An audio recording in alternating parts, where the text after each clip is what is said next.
Welcome to Inside Economics. I'm Mark Zandi, the chief economist of Moody's Analytics, and today is Jobs Friday, July 7th, and we're going to run down the June employment report. And to help do that, we've got a bunch of colleagues, my two co-hosts, Chris Dorides, who's hailing from somewhere in Italy. Where are you in Italy, Chris? I'm in Abruzzo, which is the Abruzzo. province opposite coast from Rome. The along the opposite. Adriatic. Oh, I see. Okay, very cool. Yeah. Yeah, and you were there Yeah. last summer too, as I recall. Yeah. I'm at my mother-in-law's house, so Yeah. this is where I go. Yeah, you look very relaxed. It's a good Well, thing. maybe it was labor market report. I feel pretty good about that report, but a lot to talk about there, and we'll come back Yeah. to it. But Yeah. hey, Marissa, good to see you. Hi, nice to Our other see you. co-host here on Inside Economics. Good to How are see you. you? You're early in the morning there on the West Coast, but you look marvelous. I mean, Thank you. Yeah, what's really good. Now Dante, on the other hand, oh my gosh, look at that guy. Same time zone, but can't get it together. You know? It's like me. I can barely comb my hair, my three Right. hairs, but so.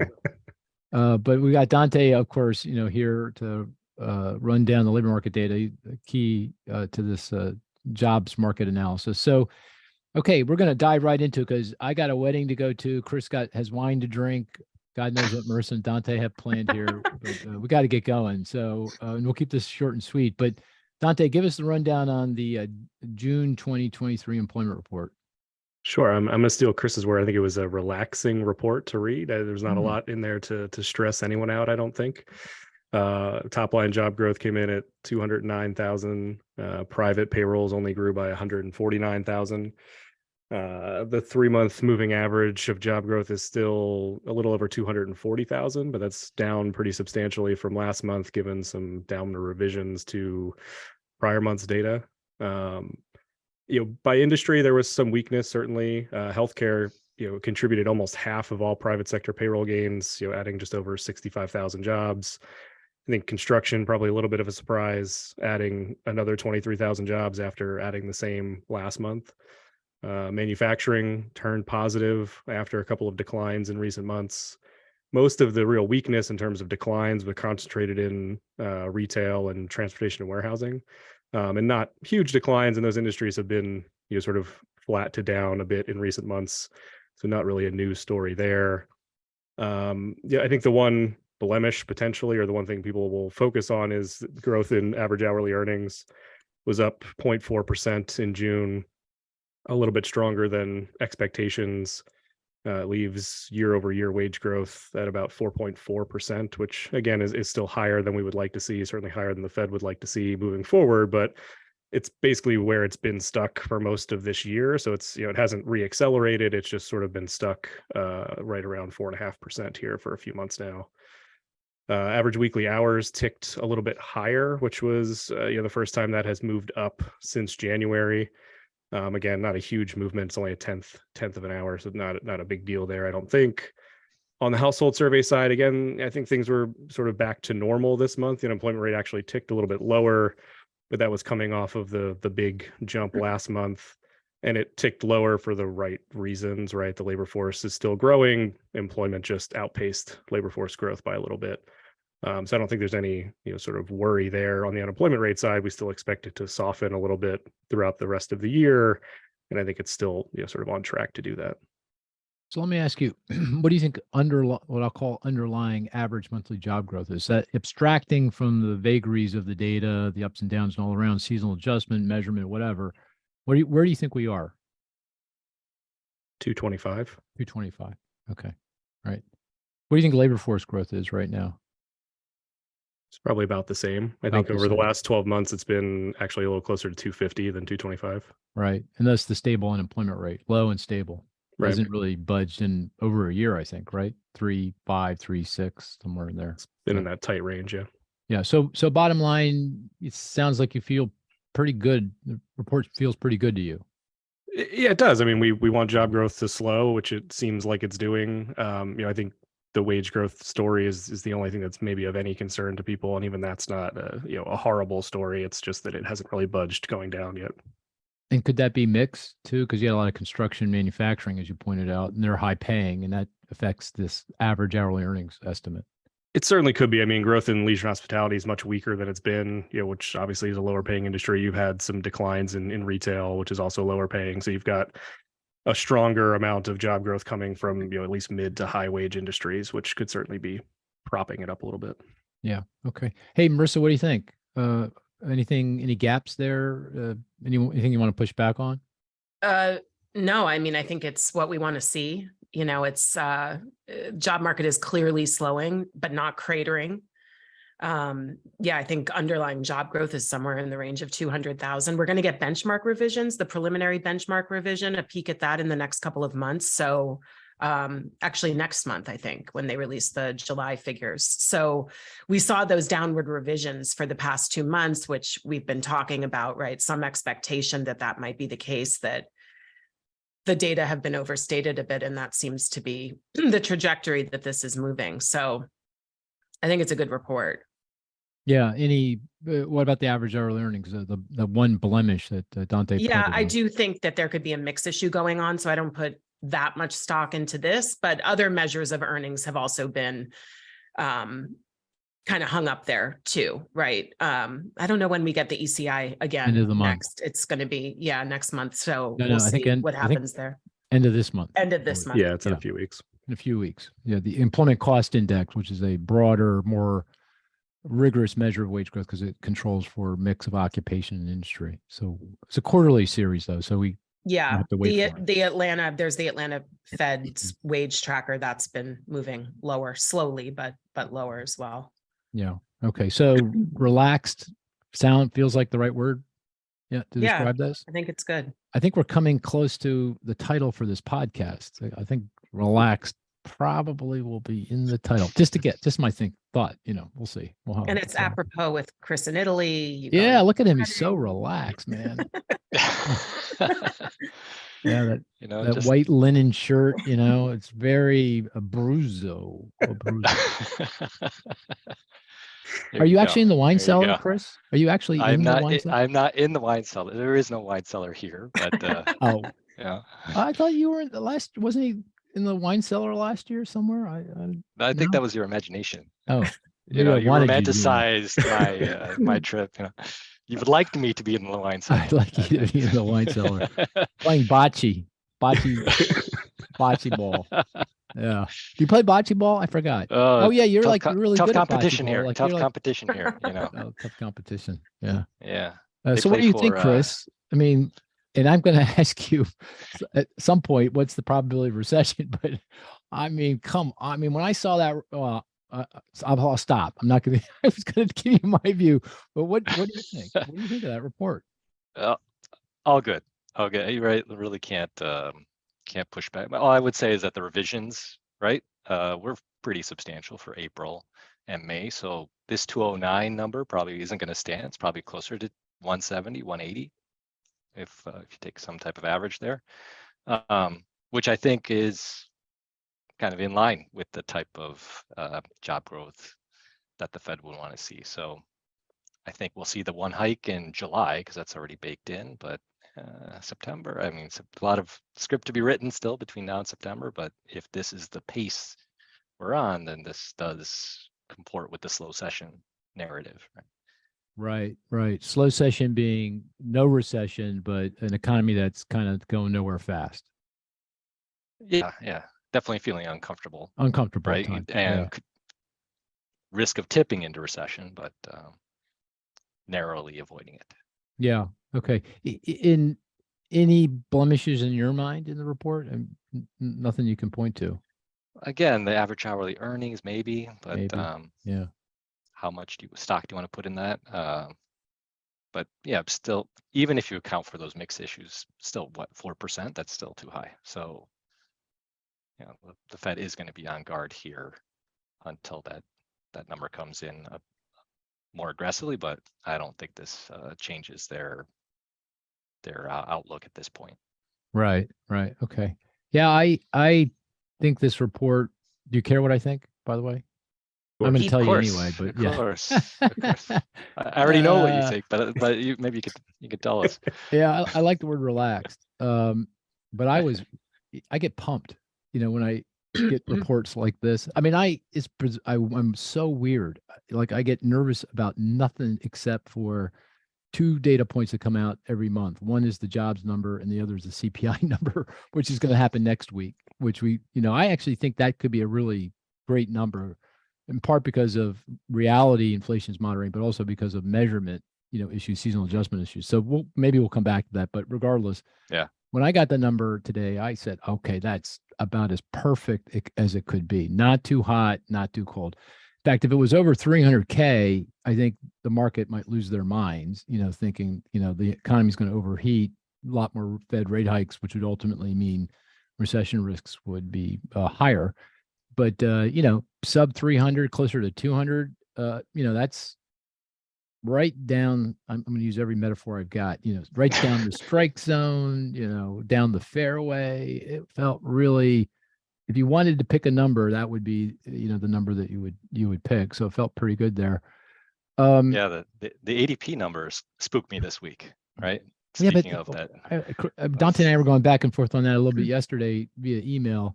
We don't pay any attention. I mean, I don't pay any attention to that. Do you, Dante? I haven't. I hadn't even looked at it until you mentioned it yesterday. I just don't Right. even, it's not even in my mind.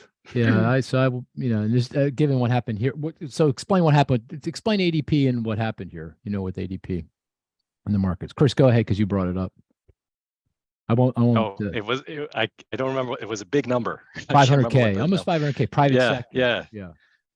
Yeah. And the market. So the market, we may not react much to it, but the markets clearly did. Yeah. They may not in the future, though, given what happened here.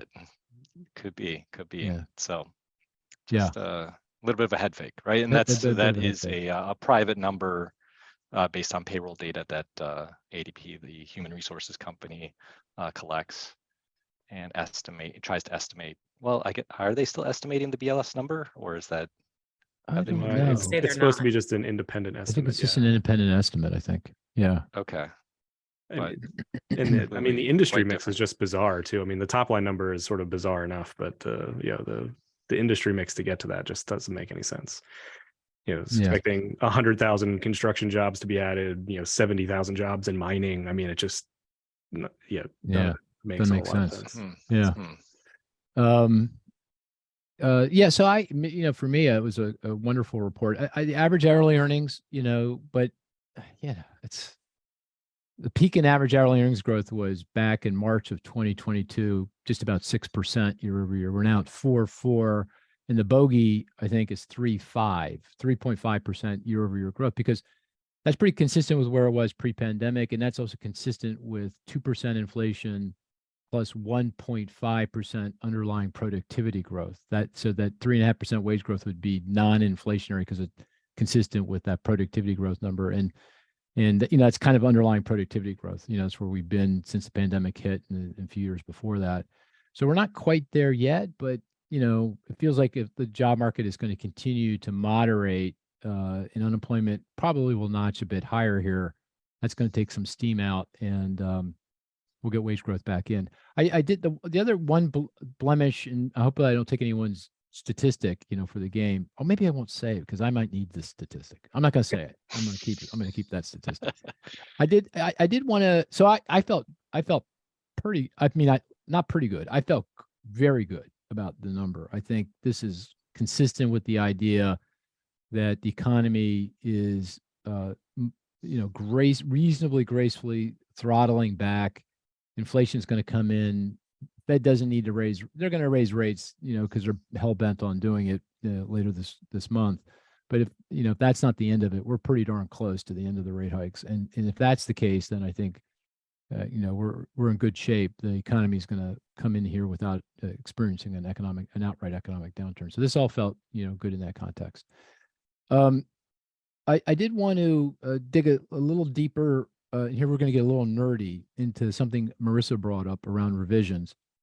And I'm going to turn to you, Dante, because these revisions are going to become important. They already are.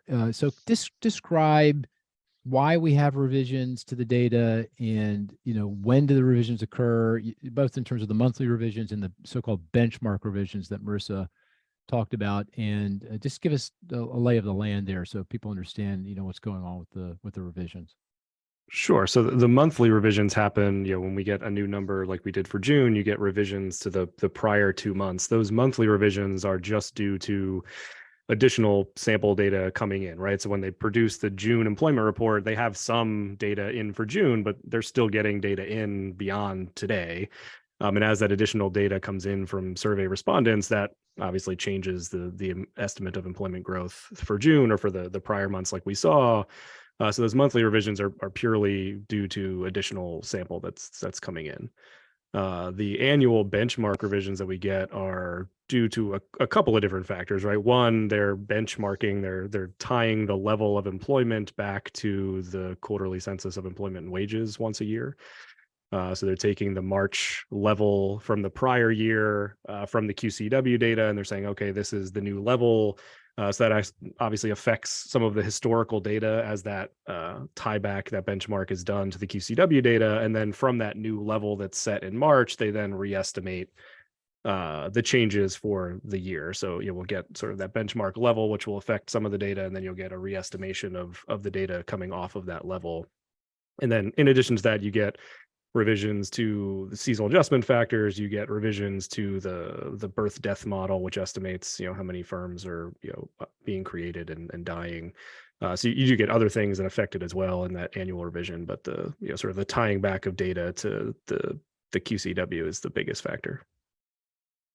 And Marissa mentioned that is it next month, Marissa, that the Bureau of Labor Statistics will release a kind of a preview of what the benchmark revisions will show as of March of 2023, right? Okay, so we'll get a better sense of whether this data is going to hold up. My sense is, and correct, I'm curious in what you guys think. My sense is we will get some downward revisions with the benchmarks. That if you look at the QCEW data, as you mentioned, the quarterly census of employment wages, the unemployment insurance record data, and if you look at household employment, that's employment as measured by the household survey. What we've been talking about here is the employment as measured by the payroll survey of businesses. But the household employment numbers have been much weaker. The employment gains have been much weaker than the payroll employment gains. That those two pieces of evidence suggest, hard to know to what degree, but they would be suggestive of some meaningful downward revision in the employment growth that we've been getting over the past 12, 18 months. Would you concur with that, Marissa, or not? Yeah, I think particularly if you look at job growth from the QCEW, particularly like starting last summer, it looks like it's significantly weaker than payroll employment growth. So I think we'll start to see revisions, back mid to late 2022 that are probably going to be downward. Also, let's not forget that jobless claims have been trending up now pretty much all year, and they're significantly above where they were at the start of the year. So that also suggests that job growth as measured by the payroll survey is likely weaker, I think, than it's been showing in the past few months. Mm-hmm, mm-hmm. Hey, that reminds me, one more thing, and then we'll go to the game, and then we'll come back and then the conversation again. We're going to keep this short and sweet. And this goes to the UI claims. Dante, you published this in the Economic View. You published this concept of break-even UI claims. So it's the level of weekly initial claims for unemployment insurance that's consistent with no job growth, I believe. Mm-hmm. And, right now, weekly UI claims, it feels like we're somewhere around 240,000, 250,000 per week, kind of in that ballpark. That's right. And historically, I've thought of that as kind of a normalized level of claims, that is consistent with, a well-functioning labor market, one where you're getting job growth, consistent with labor force growth. Everything is kind of hanging together reasonably well. Is that right? Are we at 240, 250 pretty consistent with the well-functioning economy? And what is your current estimate of break-even UI claims? Yeah, I think the 240 to 250 is a reasonable sort of healthy level. You can still have decent job growth, consistent with labor force growth if you have, claims that are at the 240,000 range. Break even level is somewhere between 265 and 270 right now. It fluctuates a little bit month to month. So there's obviously never a whole lot of space between sort of what is good and stable and what is no job growth, right? I mean, if you're getting 20 or 30,000 more jobless claims every week, that adds up over the course of a month, and that eats away that sort of employment growth buffer that would be that well-functioning labor market. So it doesn't take a lot of increase there to go from 150, 200,000 jobs being added a month to no jobs. I think the thing that's important to realize is that break-even level, that means sort of a steady state of jobless claims that are at that 265, 270,000 level. It's not, if it hits that for a single week, that doesn't mean we're going to get no job growth. I think you've got to see that pretty consistently over, 4, 6, 8 weeks before you'd really believe that, job growth is going to go somewhere close to zero. Yeah, it just strikes me as low, 265, 270 is consistent with zero job growth. Here we are at 240, 250 with job growth at a couple, although maybe we're not at 200K because with downward revision, we may be at 100K or 150K. And that's probably what you're saying, right? Right. I think, it seems like the gap that we have now between, jobless claims and that break even level would be more consistent with something like job growth of 125, 150, which maybe is where we are and we just don't know it yet. Yeah, that's right. That's my intuition. Intuition. That reminds me, someone mentioned to me, and I haven't had the chance to look, maybe you guys have, on tax withholding data, because of course, tax withholding, I think we can get daily estimates from Treasury on, I think, and of course, that's a window into what's going on in the labor market, wage growth, and that's been weak. Has that gotten on your radar screen at all, Dante, or anybody, Chris, Marissa? No? I haven't. Maybe someone can take a look at that. We could I was talking to a client and they brought that up as something to look at, but worth looking at. Okay, anything else on the job numbers before we move on to the statistics, and then we'll come back and kind of talk about it in the context of monetary policy and the outlook for the economy, recession risks. Anything? We miss anything? Okay, very good. Let's play the game, the statistics game. We each pick a statistic. The rest of us try to figure that out through questions and clues and deductive reasoning. The best statistic is one that's not so easy, we get it immediately. One that's not so hard that we never get it. And if it's apropos to the topic at hand or the data that came out this week, all the better. Okay, tradition is we go with Marissa. Marissa, you're up. And Marissa is like lighting it up on this statistics game recently. It's almost embarrassing for Chris. We'll see. I'm a little tired today. Embarrassing. Okay, my statistic is 6% in June. Okay, 6%. Labor market related? Yes. In today's employment report? Yes. In the household survey? Yes. Unemployment rate. Yeah. It is an unemployment rate. Yeah. For some demographic. Mm-hmm. Black unemployment rate. No. Less than high school. What, Chris? Less than high school. Yep, you got it. Very good. The unemployment rate for people that have less than a high school education. Yeah. So this was 6% in June. That was up 0.3 of a percentage point from May. It's the only educational demographic where the unemployment rate increased over the month. And it's been on a pretty clear upward trend since the start of the year, unlike other demographic groups. So it's actually now a bit above where it was going into the pandemic. Of course, it spiked very high in early 2020 when we went into the pandemic, but it's above where it was now in like 2018, 2019, slightly.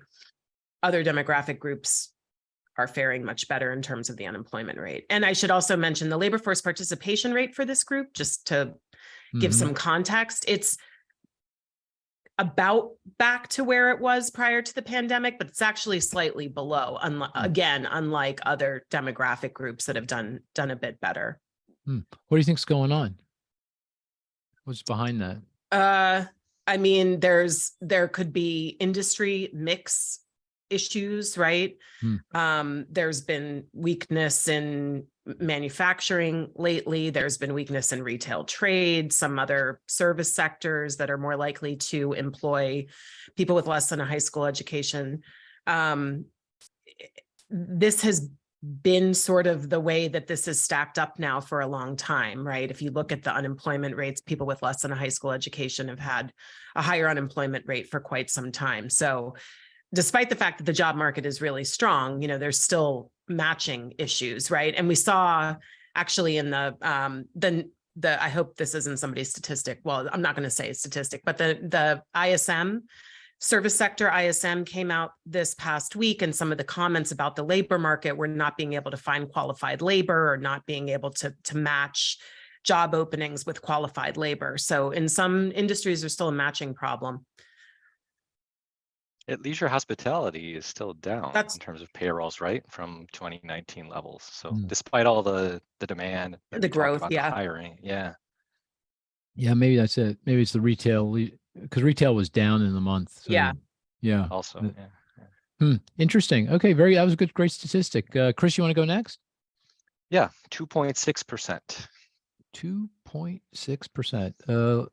Labor market data. Not today's report. Is that the quit rate? Oh, yes. Wow. I forgot Dante's on here. We're getting too good at this game, boy. Or you guys are getting too good at this game. 2.6% is the quit rate. Okay, from the JOLTS report, the Job Opening Labor Turnover Survey. So you explain. 2 points. Yeah. So you explain the definition. That is up, right? So about 4 million people quit their job last month, or what is it, May, in the month of May. That had been on a downward trajectory, not collapsing, but it was declining, which we were interpreting as a positive for some of that wage growth, right? So there's a strong correlation between folks quitting their jobs and wage gains, right? Typically, when you quit your job, you move to another job, you do get maybe 10-15% bump up in wages. So we had been forecasting that quit rate would continue to come in nicely, and that would help to bring the wage gains down as well. So this is maybe a movement in the other direction here, something clearly to watch. If the quits are jumping up again, people are feeling confident enough to quit their job and move to another one, it could be a signal of some of that persistence in the wage growth that the Fed would have to address. I'm going to use a technical term. I think that's a squiggle. Squiggle. Is that a word, by the way? Squiggle? Yeah. Is it a word? Squiggle? Sure. I think so. Okay, good. Yeah, that's a squiggle, Chris. I also read somewhere that there. You know what I mean by that, right? I mean, it feels like a squiggle. It it's an aberration. It goes up, it goes down, you know. Well, it's been going down. Okay. And then it come back. Now it's coming back up. Yeah. Let's not forget the survey response rate on the JOLTS. Oh, and I was going to ask about that. What is it? How much? It's about a third now. It's in the 30s, I think. And it was above 50% prior to the pandemic. So there's a big margin of error around some of these numbers. So I don't know. We can look at the report and see if it's within the statistical significance. But you're saying that the response rate to the JOLTS survey, which is the basis for the quit rate, has steadily declined. Now only a third of those canvassed are responding, and that's way, way down. And therefore, it might be biasing kind of what we're looking at here. It creates more volatility, more squiggles. Yes, more squiggles. More squiggles, data squiggles. Yeah. Boy, that feels like that should be in the title too somehow in this podcast. Relaxed and squiggles, but you know, I think we got to think. People have no idea what the hell they're about to listen to. Yeah, exactly. It's all about relax, squiggles. There you go. I love that word. I can't stop saying it. Okay, stop. I got to stop saying it. Okay, that was a good one. Say, Dante, were you going to say something about the quit rate? I read somewhere, I didn't get a chance to look into it. I also think seasonal adjustment might play an issue. I think if you look at the unadjusted quits data, it was basically flat, and it was the seasonal adjustment that picked it up. And there could be a little bit of shifting seasonal pattern around quits, sort of in the last couple of years that maybe is playing a role there too.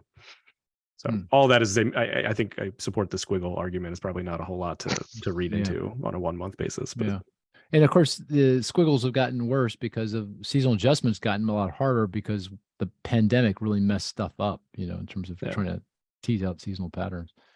Okay, Dante, you're up. What's your statistic? It's 379,000. Well, sounds like in employment numbers, It today's is, jobs yeah. numbers. Yeah. Payroll Maybe survey? It's Okay. not directly reported. It's a sum over the last 6 months. So it's not a number directly from the report today. A sum through the last 6 months, 379,000. Yeah. Positive or negative? Positive 379,000. Dante always gets his pluses and minuses right. I don't know if you ever had a problem there, Marissa? Just saying. Got to go back to podcast number 58 or 25. Yeah, right, number 1.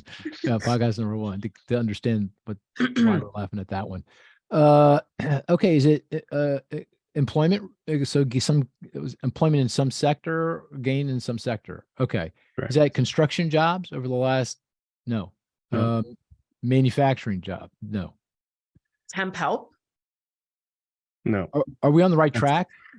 It is an industry. It's job growth in an industry. Since Oh, the beginning okay. of the Over the year. last 6 months. Since the beginning of the year. Yeah. Okay. Okay. So that construction feels like it's 379, but okay. But Is it it might leisure also be. hospitality? But Yeah. Oh, no. Is it government?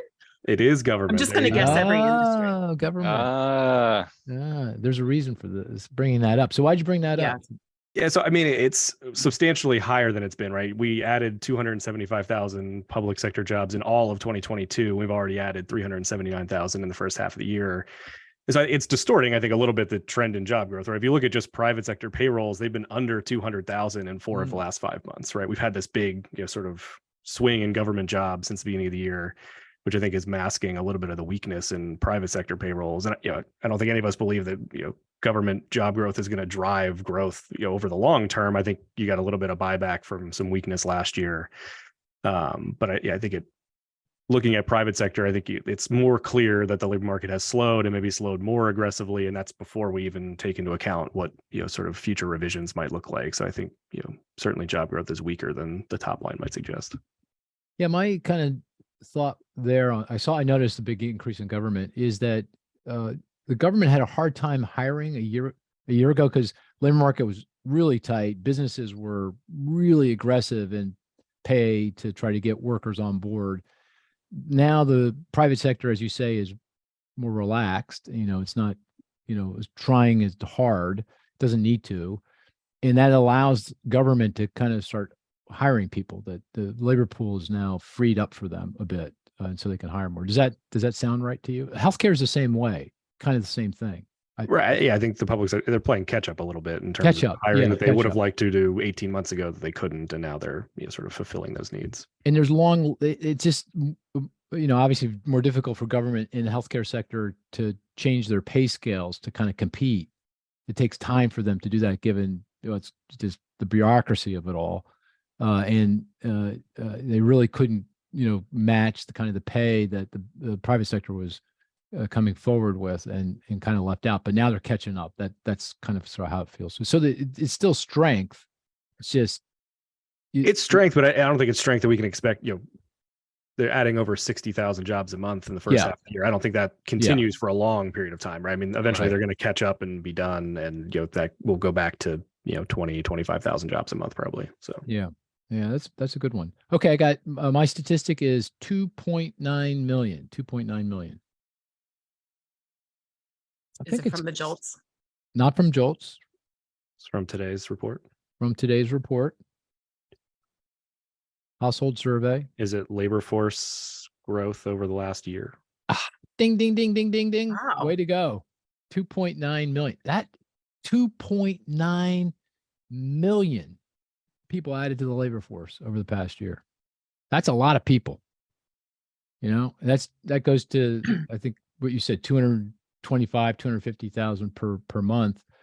And that is allowing businesses to hire at 250,000 and keep unemployment at 3.5, 3.6%. And I just don't see how anyone can square that number with we're at full employment. How, if we were at full employment, how's that possible? That's just a boatload of people coming into the workforce. So it doesn't feel like we're at full employment. am I missing something in that conclusion?